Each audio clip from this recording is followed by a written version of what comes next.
FATF ಅಥವಾ financial action task force ಕಾರ್ಯವನ್ನು ನಿರ್ವಹಿಸ್ತಾ ಇದೆ.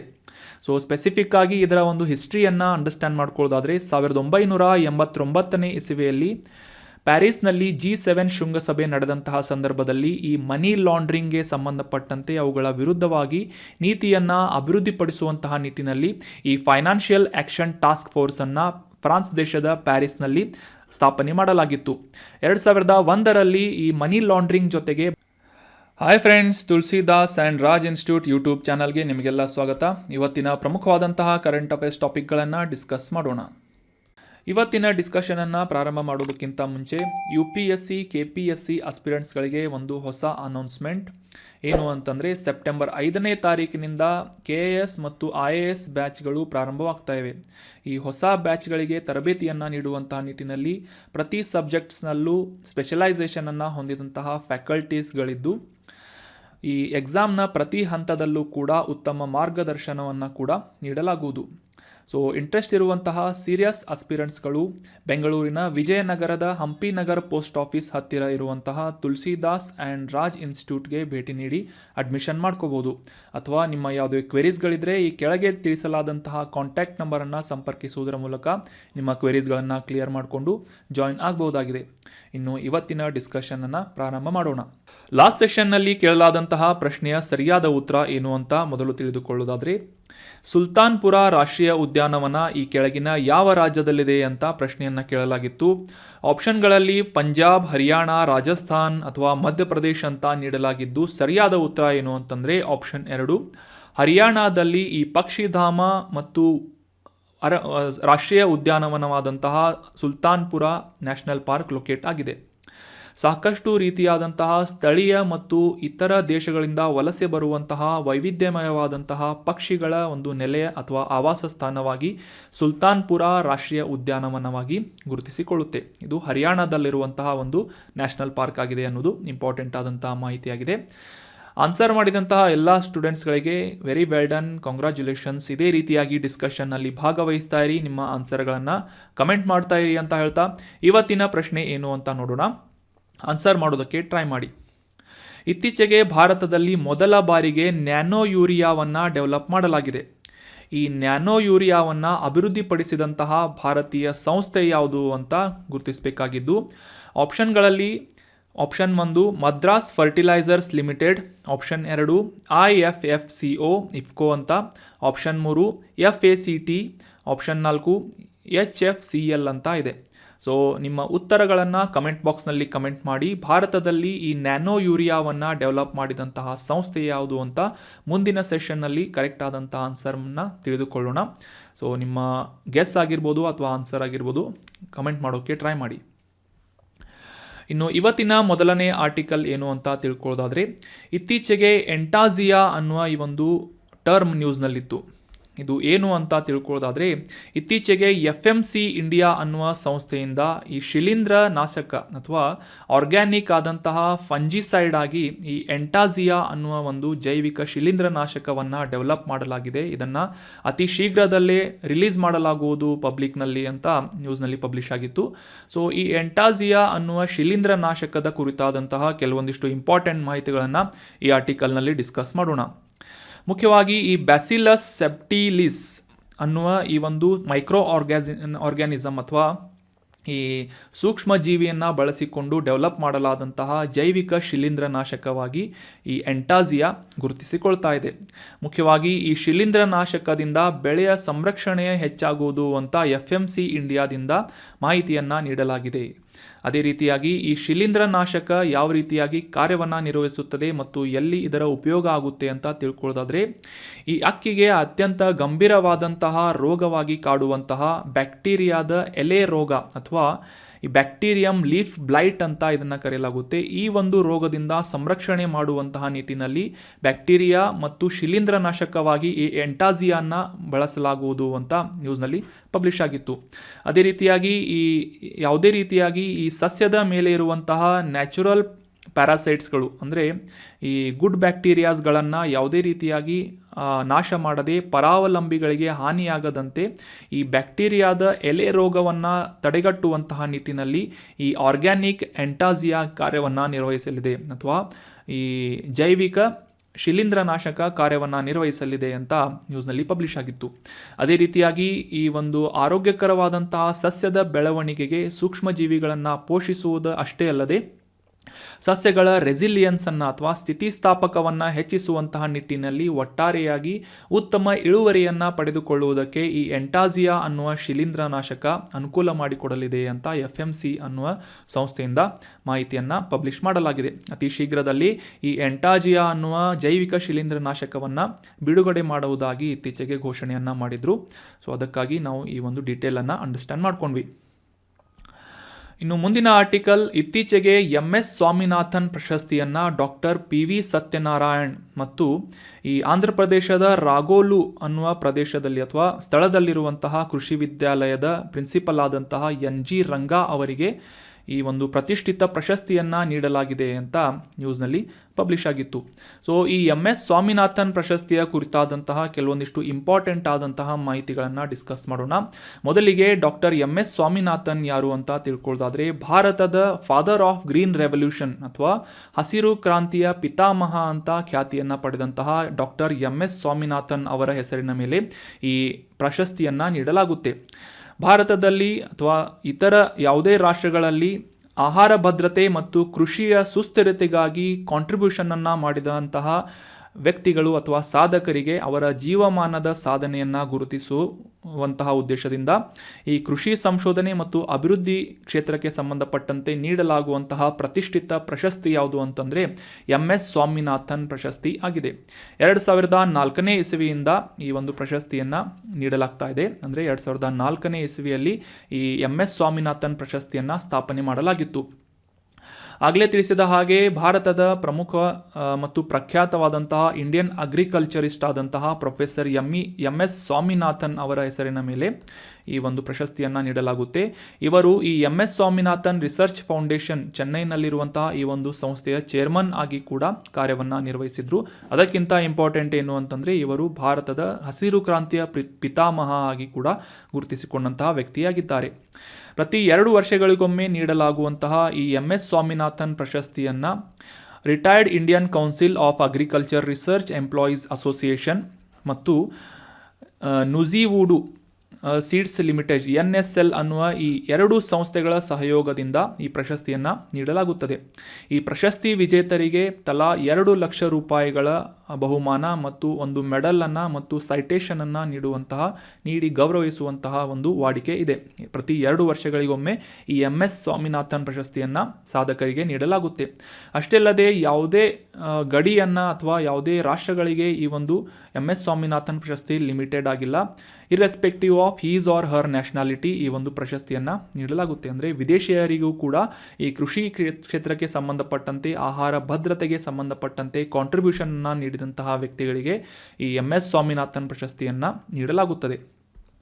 ಇನ್ನು ಭಾರತದ ಈ green revolution, father of green revolution ಅಥವಾ ಈ ಹಸಿರು ಕ್ರಾಂತಿಯ ಪಿತಾಮಹ ಅಂತ ಖ್ಯಾತಿಯಾದಂತಹ MS ಸ್ವಾಮಿನಾಥನ್ ಅವರ ಕುರಿತಾದಂತಹ ಕೆಲವೊಂದಿಷ್ಟು ಇಂಪಾರ್ಟೆಂಟ್ ಮಾಹಿತಿಗಳನ್ನು ತಿಳ್ಕೊಳ್ಳೋದಾದರೆ, ಭಾರತದ ಪ್ರಖ್ಯಾತ ಇಂಡಿಯನ್ ಅಗ್ರಿಕಲ್ಚರಲ್ ಸೈಂಟಿಸ್ಟ್ ಆ್ಯಂಡ್ ಜೆನೆಟಿಸ್ಟ್ಸ್ ಅಂತ ಇವರನ್ನು ಗುರುತಿಸಲಾಗುತ್ತೆ.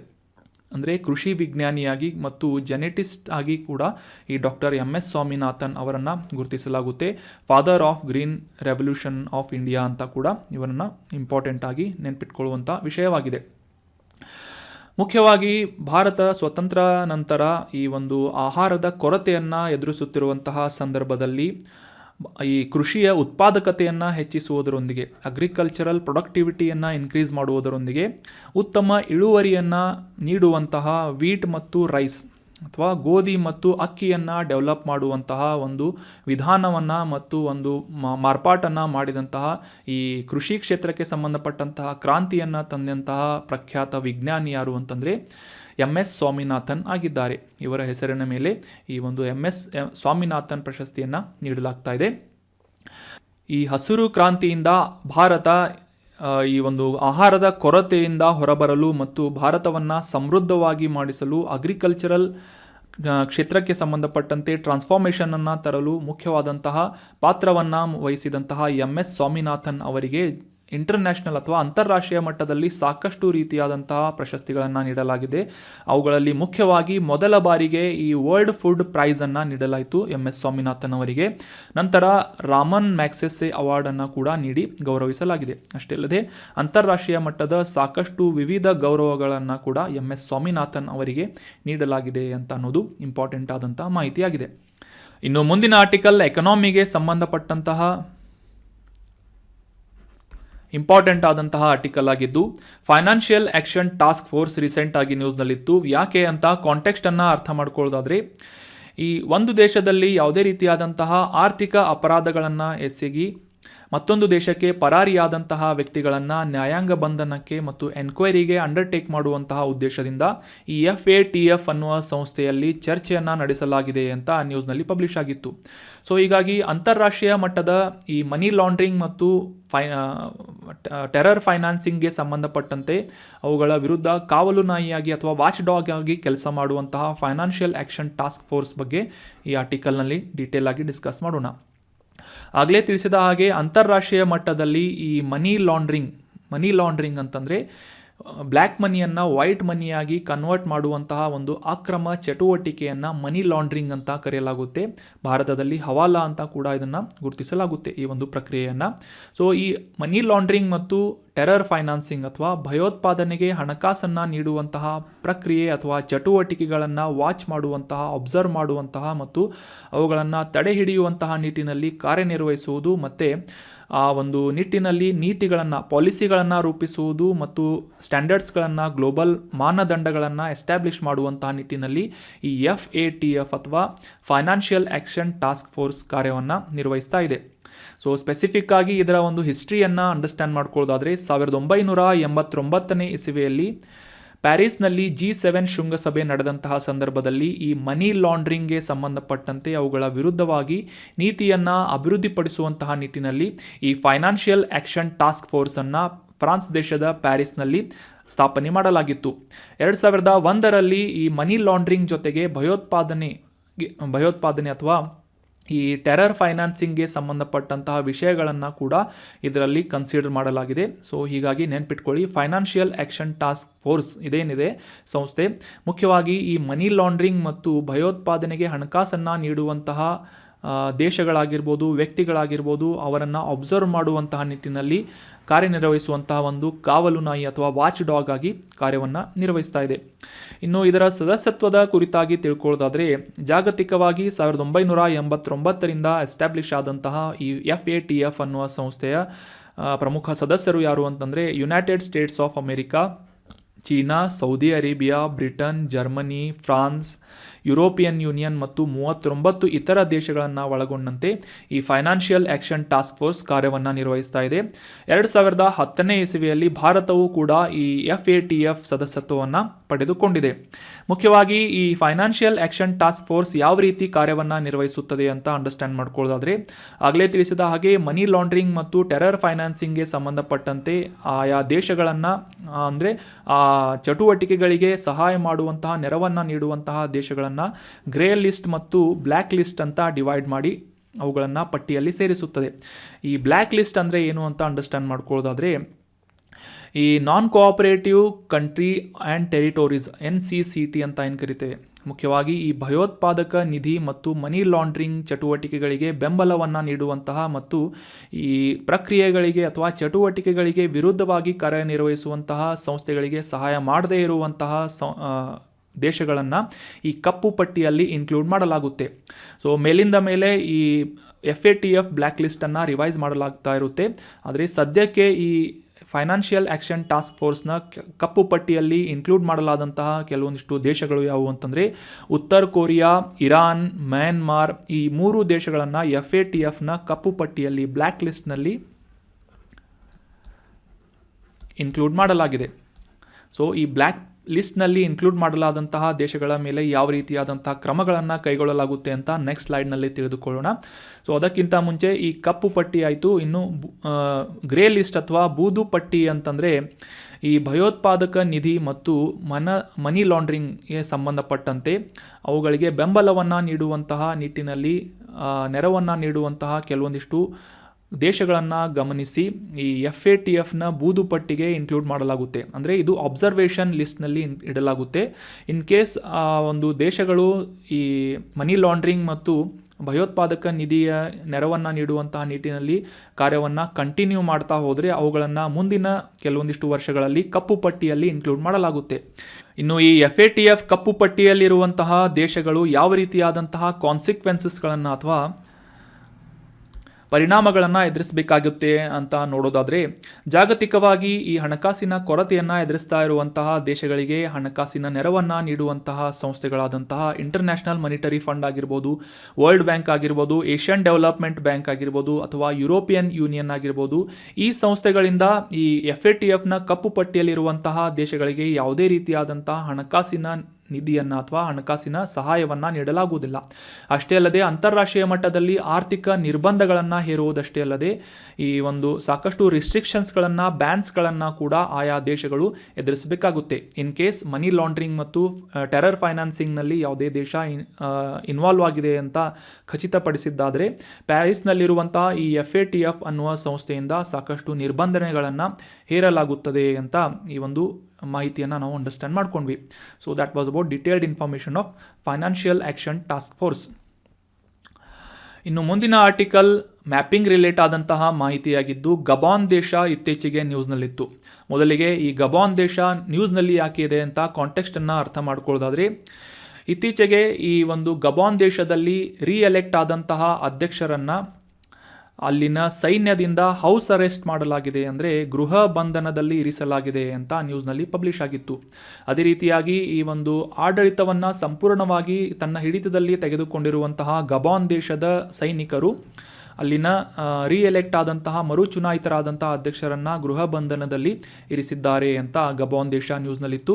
ಇದಕ್ಕೆ ಸಂಬಂಧಪಟ್ಟಂತಹ ಮ್ಯಾಪಿಂಗ್ ರಿಲೇಟ್ ಆದಂತಹ ಕೆಲವೊಂದಿಷ್ಟು ಪ್ರಮುಖ ಮಾಹಿತಿಗಳನ್ನು ಈ ಆರ್ಟಿಕಲ್ನಲ್ಲಿ ಡಿಸ್ಕಸ್ ಮಾಡೋಣ. ಜಾಗ್ರಫಿಕಲ್ಲಿ ಇದರ ಲೊಕೇಶನನ್ನು ಅಂಡರ್ಸ್ಟ್ಯಾಂಡ್ ಮಾಡ್ಕೊಳ್ಳೋದಾದರೆ, ಈ ಜಾಗತಿಕ ಸಮಭಾಜಕ ವೃತ್ತದ ಅಡಿಯಲ್ಲಿ ಬರುವಂತಹ ಈ ಗಬಾನ್ ದೇಶ ವೆಸ್ಟ್ ಸೆಂಟ್ರಲ್ ಆಫ್ರಿಕಾ ಅಥವಾ ಪಶ್ಚಿಮ ಮಧ್ಯ ಆಫ್ರಿಕಾ ಖಂಡದಲ್ಲಿ ಲೊಕೇಟ್ ಆದಂತಹ ಒಂದು ಪ್ರಮುಖವಾದಂತಹ ದೇಶವಾಗಿ ಗುರುತಿಸಿಕೊಳ್ಳುತ್ತದೆ. ಅದೇ ರೀತಿಯಾಗಿ ಈ ಅಟ್ಲಾಂಟಿಕ್ ಮಹಾಸಾಗರದ ಕರಾವಳಿ ಅಥವಾ ಈ ಕೋಸ್ಟಲ್ ಲೈನನ್ನು ಕೂಡ ಈ ಗಬಾನ್ ದೇಶ ಶೇರ್ ಮಾಡುತ್ತದೆ. 1960ರವರೆಗೆ ಫ್ರೆಂಚ್ ದೇಶದ ವಸಾಹತು ಆಗಿ ಉಳಿದಂತಹ ಈ ಗಬಾನ್ ದೇಶ 1960 ಆಗಸ್ಟ್ 17ರಿಂದ ಈ ಫ್ರೆಂಚ್ ದೇಶದ ಕಾಲನಿಯಿಂದ ಹೊರಬಂದು ಸಂಪೂರ್ಣವಾಗಿ ಸ್ವತಂತ್ರವನ್ನು ಪಡೆದುಕೊಳ್ಳುತ್ತದೆ. ಪ್ರೆಸಿಡೆನ್ಷಿಯಲ್ ರಿಪಬ್ಲಿಕ್ ಆಗಿ ಅಂತಂದರೆ ಈ ದೇಶದಲ್ಲಿ, ಗಬಾನ್ ದೇಶದಲ್ಲಿ ಜನರಿಂದ ಚುನಾಯಿತರಾದಂತಹ ಅಧ್ಯಕ್ಷರೇನಿರ್ತಾರೆ ಅವರು ಹೆಡ್ ಆಫ್ ದ ಸ್ಟೇಟ್ ಮತ್ತು ಹೆಡ್ ಆಫ್ ದ ಗೌರ್ಮೆಂಟ್ ಆಗಿ ಕಾರ್ಯವನ್ನು ನಿರ್ವಹಿಸ್ತಾರೆ. ಅಂದರೆ ಫಾರ್ ಎಕ್ಸಾಂಪಲ್ ಈ ಯುನೈಟೆಡ್ ಸ್ಟೇಟ್ಸ್ನಲ್ಲಿ ಯಾವ ರೀತಿಯಾಗಿ ಅಧ್ಯಕ್ಷರು ಈ ಹೆಡ್ ಆಫ್ ದ ಸ್ಟೇಟ್ ಆಗಿರ್ತಾರೆ, ಅದೇ ರೀತಿಯಾಗಿ ಗಬಾನ್ ದೇಶದಲ್ಲೂ ಕೂಡ ಹೆಡ್ ಆಫ್ ದ ಸ್ಟೇಟ್ ಯಾರಿರ್ತಾರೆ ಅಂತಂದರೆ ಅಲ್ಲಿನ ಅಧ್ಯಕ್ಷರಾಗಿರ್ತಾರೆ. ಆದರೆ ರೀಸೆಂಟಾಗಿ ಈ ಮರು ಚುನಾಯಿತರಾದಂಥ ಅಧ್ಯಕ್ಷರನ್ನು ಗೃಹ ಬಂಧನದಲ್ಲಿರಿಸಿ ಅಲ್ಲಿನ ಆಡಳಿತದ ಚುಕ್ಕಾಣಿಯನ್ನು ಸೈನ್ಯದಿಂದ ಪಡೆದುಕೊಳ್ಳಲಾಗಿದೆ ಅಂತ ನಾವು ಕಾಂಟೆಕ್ಸ್ಟ್ನಲ್ಲಿ ಓದಿದ್ವಿ. ಅದೇ ರೀತಿಯಾಗಿ ಗಬಾನ್ ದೇಶದ ರಾಜಧಾನಿ ಹೆಸರು ಲಿಬ್ರೆವಿಲ್ಲೆ ಅಂತ. ಇಲ್ಲಿ ಪ್ರಮುಖವಾಗಿ ಮಾತನಾಡುವಂತಹ ಭಾಷೆಗಳು ಅಧಿಕೃತವಾಗಿ ಅಂದರೆ ಆಫಿಷಿಯಲ್ ಲ್ಯಾಂಗ್ವೇಜ್ ಆಗಿ ಫ್ರೆಂಚ್ ಭಾಷೆಯನ್ನು ಮತ್ತು ಬಂತು ಅನ್ನುವ ಭಾಷೆಯನ್ನು ಜನರಿಂದ ಇಲ್ಲಿ ಹೆಚ್ಚಾಗಿ ಮಾತನಾಡಲಾಗುತ್ತದೆ. ಇನ್ನು ಇಲ್ಲಿ ಬಳಸಲಾಗುವಂತಹ ಪ್ರಮುಖ ಕರೆನ್ಸಿ ಯಾವುದು ಅಂತ ಅಂಡರ್ಸ್ಟ್ಯಾಂಡ್ ಮಾಡ್ಕೊಳ್ಳೋದಾದರೆ, ಆಫ್ರಿಕಾ ಖಂಡದ 5 ಪ್ರಮುಖ ರಾಷ್ಟ್ರಗಳಲ್ಲಿ ಬಳಸಲಾಗುವಂತಹ ಸೆಂಟ್ರಲ್ ಆಫ್ರಿಕನ್ ಫ್ರ್ಯಾಂಕನ್ನು ಅಥವಾ XAF ಅನ್ನುವ ಕರೆನ್ಸಿಯನ್ನು ಗಬಾನ್ ದೇಶದಲ್ಲಿ ಬಳಸಲಾಗುತ್ತದೆ. ಈ ಗಬಾನ್ ದೇಶದ ಹವಾಗುಣದ ಬಗ್ಗೆ ತಿಳ್ಕೊಳ್ಳೋದಾದರೆ, ಇಕ್ವಟೋರಿಯಲ್ ಕ್ಲೈಮೇಟ್ ಅಥವಾ ಸಮಭಾಜಕ ವೃತ್ತದ ಹವಾಗುಣವನ್ನು ಈ ಗಬಾನ್ ದೇಶ ಹೊಂದಿದ್ದು ಹೆಚ್ಚಿನ ಉಷ್ಣಾಂಶತೆ ಮತ್ತು ಹೈ ಟೆಂಪರೇಚರ್ ಮತ್ತು ಹೈ ಹ್ಯುಮಿಡಿಟಿಯನ್ನು ಎದುರಿಸುವಂತಹ ಅಥವಾ ಅನುಭವಿಸುವಂತಹ ದೇಶ ಗಬಾನ್ ದೇಶ ಆಗಿದೆ. ಈ ಇಮೇಜ್ನಲ್ಲಿ ನೋಡ್ಬೋದು ನಾವು. ಈ ಅಟ್ಲಾಂಟಿಕ್ ಮಹಾಸಾಗರದೊಂದಿಗೆ ಕರಾವಳಿಯನ್ನು ಶೇರ್ ಮಾಡುವಂತಹ ದೇಶ ಗಬಾನ್ ದೇಶ ಆಗಿದ್ದು, ಇದರ ಗಡಿಯನ್ನು ಹಂಚಿಕೊಳ್ಳುವಂತಹ ಇತರ ರಾಷ್ಟ್ರಗಳು ಯಾವುವು ಅಂತಂದರೆ ಇಕ್ವೆಟೋರಿಯಲ್ ಗಿನಿಯಾ, ಕ್ಯಾಮರೋನ್ ಮತ್ತು ರಿಪಬ್ಲಿಕ್ ಆಫ್ ಕಾಂಗೋ ಈ 3 ರಾಷ್ಟ್ರಗಳು ಗಬಾನ್ ದೇಶದ ಗಡಿಯನ್ನು ಹಂಚಿಕೊಳ್ಳುವಂತಹ ಪ್ರಮುಖ ರಾಷ್ಟ್ರಗಳಾಗಿದ್ದು, ಆಫ್ರಿಕಾದ ಮಧ್ಯ ಪಶ್ಚಿಮ ಭಾಗದಲ್ಲಿ ಗಬಾನ್ ದೇಶ ಲೊಕೇಟ್ ಆಗಿದೆ. ಅದೇ ರೀತಿಯಾಗಿ ಅಟ್ಲಾಂಟಿಕ್ ಮಹಾಸಾಗರದೊಂದಿಗೂ ಕೂಡ ಕರಾವಳಿಯನ್ನು ಗಬಾನ್ ದೇಶ ಹಂಚಿಕೊಳ್ಳುತ್ತೆ. ಇನ್ನು ಇಲ್ಲಿ ಹರಿಯುವಂತಹ ಪ್ರಮುಖ ಮತ್ತು ಅತಿ ದೊಡ್ಡದಾದಂತಹ ನದಿ ಯಾವುದು ಅಂತಂದರೆ ಊಗುವೆ ಅನ್ನುವ ನದಿ ಆಗಿದೆ. ಈ ಒಂದು ಇಮೇಜ್ನಲ್ಲಿ ನೋಡ್ಬೋದು, ರಿಪಬ್ಲಿಕ್ ಆಫ್ ಕಾಂಗೋದಿಂದ ಹರಿದು ಮುಂದೆ ಗಬಾನ್ ದೇಶದಲ್ಲಿ ಸಂಪೂರ್ಣವಾಗಿ ಟ್ರಾವೆಲ್ ಮಾಡಿ ಮುಂದೆ ಅಟ್ಲಾಂಟಿಕ್ ಮಹಾಸಾಗರವನ್ನು ಸೇರಿಕೊಳ್ಳುವಂತಹ ಗಬಾನ್ ದೇಶದ ಪ್ರಮುಖ ನದಿ ಊಗುವೆ ಅಂತ ನಾವು ಅಂಡರ್ಸ್ಟ್ಯಾಂಡ್ ಮಾಡ್ಕೋಬೋದು. So that was all about today's articles. ಈಗ ಡಿಸ್ಕಸ್ ಮಾಡಲಾದಂತಹ ಆರ್ಟಿಕಲ್ಸ್ಗಳನ್ನ ಈ ಒಂದು ಪ್ರಶ್ನೋತ್ತರ ರೂಪದಲ್ಲಿ ರಿವೈಸ್ ಮಾಡಲಿಕ್ಕೆ ಟ್ರೈ ಮಾಡೋಣ. ಮೊದಲನೇ ಪ್ರಶ್ನೆ ಏನು ಅಂತಂದರೆ, ಭಾರತದಲ್ಲಿ ಹಸಿರು ಕ್ರಾಂತಿಯ ಪಿತಾಮಹ ಅಂತ ಯಾರನ್ನ ಕರೆಯಲಾಗುತ್ತೆ ಅಂತ ಪ್ರಶ್ನೆ ಇದ್ದು, option 1 PC Mahalanobis, option 2 Subrato Mukherjee, option 3 MS Swaminathan ಮತ್ತು ಆಪ್ಷನ್ 4 ವರ್ಗೀಸ್ ಕುರಿಯನ್ ಅಂತ ಇದೆ. ಸರಿಯಾದ ಉತ್ತರ ಏನು ಅಂತಂದರೆ, ಆಲ್ರೆಡಿ ನಾವು ಡಿಸ್ಕಸ್ ಮಾಡಿದ ಹಾಗೆ MS ಸ್ವಾಮಿನಾಥನ್ ಅವರನ್ನು ಹಸಿರು ಕ್ರಾಂತಿಯ ಪಿತಾಮಹ ಅಂತ ಕರೆಯಲಾಗುತ್ತೆ ಅಂತ ಈ ಆರ್ಟಿಕಲ್ನಲ್ಲಿ ಡೀಟೇಲ್ ಆಗಿ ಡಿಸ್ಕಸ್ ಮಾಡಿದ್ವಿ. ಯಾವ ರೀತಿಯಾಗಿ ಇತ್ತೀಚೆಗೆ ಡಾಕ್ಟರ್ PV ಸತ್ಯನಾರಾಯಣ್ ಮತ್ತು ಈ ಆಚಾರ್ಯ NG ರಂಗಾ ಅವರಿಗೆ MS ಸ್ವಾಮಿನಾಥನ್ ಪ್ರಶಸ್ತಿಯನ್ನು ನೀಡಿ ಗೌರವಿಸಲಾಗ್ತಾ ಇದೆ ಅಂತ ಅಂಡರ್ಸ್ಟ್ಯಾಂಡ್ ಮಾಡ್ಕೊಂಡ್ವಿ. ಅದೇ ಒಂದು ಸಂದರ್ಭದಲ್ಲಿ MS ಸ್ವಾಮಿನಾಥನ್ ಅವರ ಕುರಿತಾದಂತಹ ಕೆಲವೊಂದಿಷ್ಟು ಪ್ರಮುಖ ಮಾಹಿತಿಗಳನ್ನು ಕೂಡ ಈ ಆರ್ಟಿಕಲ್ನಲ್ಲಿ ಡಿಸ್ಕಸ್ ಮಾಡಿದ್ವಿ. ಸೊ ಸರಿಯಾದ ಉತ್ತರ MS ಸ್ವಾಮಿನಾಥನ್ ಆಗಿದೆ. ಇನ್ನು ಮುಂದಿನ ಪ್ರಶ್ನೆ ಏನು ಅಂತ ನೋಡೋದಾದರೆ, ಫೈನಾನ್ಷಿಯಲ್ ಆ್ಯಕ್ಷನ್ ಟಾಸ್ಕ್ ಫೋರ್ಸ್ ಕುರಿತು ಈ ಕೆಳಗಿನ ಯಾವ ಹೇಳಿಕೆ ಸರಿಯಾಗಿದೆ ಅಂತ ಗುರುತಿಸಬೇಕಾಗಿದ್ದು, ಸರಿಯಾದಂಥ ಸ್ಟೇಟ್ಮೆಂಟನ್ನು ಗುರುತಿಸಬೇಕಾಗಿದೆ. 1989ನೇ ಇಸವಿಯಲ್ಲಿ ಈ FATF ಅನ್ನು ಸ್ಥಾಪನೆ ಮಾಡಲಾಯಿತು ಅಂತ ಒಂದನೇ ಆಪ್ಷನ್ ಇದೆ. ಎರಡನೇ ಆಪ್ಷನ್, ಇದು ಮನಿ ಲಾಂಡ್ರಿಂಗ್ ಮತ್ತು ಭಯೋತ್ಪಾದಕ ಹಣಕಾಸು ವಿರುದ್ಧ ಕಾವಲು ನಾಯಿಯಾಗಿದೆ ಅಂತ ಇದೆ. ಆಪ್ಷನ್ 3, ಭಾರತವು FATFನ ಸದಸ್ಯ ರಾಷ್ಟ್ರ ಆಗಿದೆ ಅಂತ ಇದೆ. ಆಪ್ಷನ್ 4, ಮೇಲಿನ ಎಲ್ಲವೂ ಅಂತ ಇದೆ. ಸೊ ಸರಿಯಾದ ಉತ್ತರ ಏನು ಅಂತಂದರೆ ಆಪ್ಷನ್ 4, ಮೇಲಿನ ಎಲ್ಲ ಸ್ಟೇಟ್ಮೆಂಟ್ಗಳು ಕರೆಕ್ಟ್ ಆಗಿವೆ. Option 4 is right answer. ಯಾಕಂತಂದರೆ ಈ ಫೈನಾನ್ಷಿಯಲ್ ಆ್ಯಕ್ಷನ್ ಟಾಸ್ಕ್ ಫೋರ್ಸ್ ಅನ್ನುವ ಸಂಸ್ಥೆಯನ್ನು 1989ರಲ್ಲಿ ಸ್ಥಾಪನೆ ಮಾಡಲಾಯಿತು ಅಂತ ಅಂಡರ್ಸ್ಟ್ಯಾಂಡ್ ಮಾಡ್ಕೊಂಡ್ವಿ. ಇದು ಮುಖ್ಯವಾಗಿ ಜಾಗತಿಕವಾಗಿ ಮನಿ ಲಾಂಡ್ರಿಂಗ್ ಮತ್ತು ಭಯೋತ್ಪಾದನಾ ಹಣಕಾಸನ್ನು ನೀಡುವಂತಹ ದೇಶಗಳನ್ನು ಅಬ್ಸರ್ವ್ ಮಾಡುವಂತಹ ವಾಚ್ ಡಾಗ್ ಆಗಿ ಕಾರ್ಯವನ್ನು ನಿರ್ವಹಿಸುತ್ತದೆ ಮತ್ತು ಇದರ ಪ್ರಧಾನ ಕಚೇರಿ ಇರುವುದು ಫ್ರಾನ್ಸ್ ದೇಶದ ಪ್ಯಾರಿಸ್ನಲ್ಲಿ ಅಂತ ಕೂಡ ಅಂಡರ್ಸ್ಟ್ಯಾಂಡ್ ಮಾಡ್ಕೊಂಡ್ವಿ. ಸೊ ಸರಿಯಾದ ಉತ್ತರ ಮೇಲಿನ ಎಲ್ಲ ಸ್ಟೇಟ್ಮೆಂಟ್ಗಳು ಕೂಡ ಕರೆಕ್ಟ್ ಆಗಿವೆ. ಮುಂದಿನ ಪ್ರಶ್ನೆ, ಎಂಟಾಜಿಯಾ ಅನ್ನುವ ಈ ಪದ ಟರ್ಮ್ ನ್ಯೂಸ್ನಲ್ಲಿತ್ತು ರೀಸೆಂಟಾಗಿ ಅಂತ ಇದೆ. ಈ ಕೆಳಗಿನ ಯಾವ ಹೇಳಿಕೆ ಈ ಎಂಟಾಜಿಯಾ ಬಗ್ಗೆ ಕರೆಕ್ಟ್ ಆಗಿದೆ ಅಂತ ಗುರುತಿಸಬೇಕಾಗಿದೆ. ಆಪ್ಷನ್ 1, ಈ ಎಂಟಾಜಿಯಾ ಭಾರತದಲ್ಲಿ ಅಭಿವೃದ್ಧಿಪಡಿಸಲಾದಂತಹ ಕಾಲರಾ ವಿರುದ್ಧದ ಲಸಿಕೆಯಾಗಿದೆ, ವ್ಯಾಕ್ಸಿನೇಷನ್ ಅಗೇನ್ಸ್ಟ್ ಕಾಲರಾ ಅಂತ ಇದೆ. ಆಪ್ಷನ್ 2, ಇದು ತ್ಯಾಜ್ಯ ವಸ್ತುಗಳಿಂದ ಅಭಿವೃದ್ಧಿಪಡಿಸಲಾದಂತಹ ಮೈಕ್ರೋ ಪ್ರೊಸೆಸರ್ ಚಿಪ್ ಆಗಿದೆ ಅಂತ ಇದೆ. ಅಂದರೆ ವೇಸ್ಟ್ನಿಂದ ಮೈಕ್ರೋ ಪ್ರೊಸೆಸರ್ ಚಿಪ್ಪನ್ನು ಈ ಎಂಟಾಜಿಯಾ ಅಂತ ಡೆವಲಪ್ ಮಾಡಲಾಗಿದೆ ಅಂತ ಇದೆ. ಆಪ್ಷನ್ 3, ಇದು ಕೃಷಿಯಲ್ಲಿ ಬಳಸುವಂತಹ ಶಿಲೀಂಧ್ರ ನಾಶಕವಾಗಿದೆ ಅಂತ ಇದೆ. ಆಪ್ಷನ್ 4, ಮೇಲಿನ ಯಾವುದೂ ಅಲ್ಲ ಅಂತ ಇದೆ. ಸೊ ಈ 3 ಸ್ಟೇಟ್ಮೆಂಟ್ಗಳಲ್ಲಿ ಎಂಟಾಜಿಯಾ ಅಂದರೆ ಏನು ಅಂತ ಗುರುತಿಸಬೇಕಾಗಿದ್ದು, ಸರಿಯಾದ ಆನ್ಸರ್ ಏನು ಅಂತಂದರೆ ಆಪ್ಷನ್ 3, ಇದು ಕೃಷಿಯಲ್ಲಿ ಬಳಸಲಾಗುವಂತಹ ಶಿಲೀಂಧ್ರ ನಾಶಕವಾಗಿದೆ ಅನ್ನೋದು ಸರಿಯಾದಂಥ ಆನ್ಸರ್ ಆಗಿದೆ. ಇತ್ತೀಚೆಗೆ ನಾವು ಡಿಸ್ಕಸ್ ಮಾಡಿದ್ವಿ FMC ಇಂಡಿಯಾ ಅನ್ನುವ ಸಂಸ್ಥೆಯಿಂದ ಎಂಟಾಜಿಯಾ ಅನ್ನುವ ಈ ಒಂದು ಜೈವಿಕ ಅಥವಾ ಆರ್ಗ್ಯಾನಿಕ್ ಶಿಲೀಂಧ್ರ ನಾಶಕವನ್ನು ಡೆವಲಪ್ ಮಾಡಲಾಗಿದೆ ಅಂತ ನ್ಯೂಸ್ನಲ್ಲಿ ಪಬ್ಲಿಷ್ ಆಗಿತ್ತು ಅಂತ. ಅದೇ ರೀತಿಯಾಗಿ ಬ್ಯಾಸಿಲಸ್ ಸಬ್ಟಿಲಿಸ್ ಅನ್ನುವ ಒಂದು ಮೈಕ್ರೋ ಆರ್ಗ್ಯಾನಿಸಮ್ನ ಸಹಾಯದಿಂದ ಈ ಎಂಟಾಜಿಯಾ ಅನ್ನುವ ಶಿಲೀಂಧ್ರ ನಾಶಕವನ್ನು ಡೆವಲಪ್ ಮಾಡಲಾಗಿದೆ.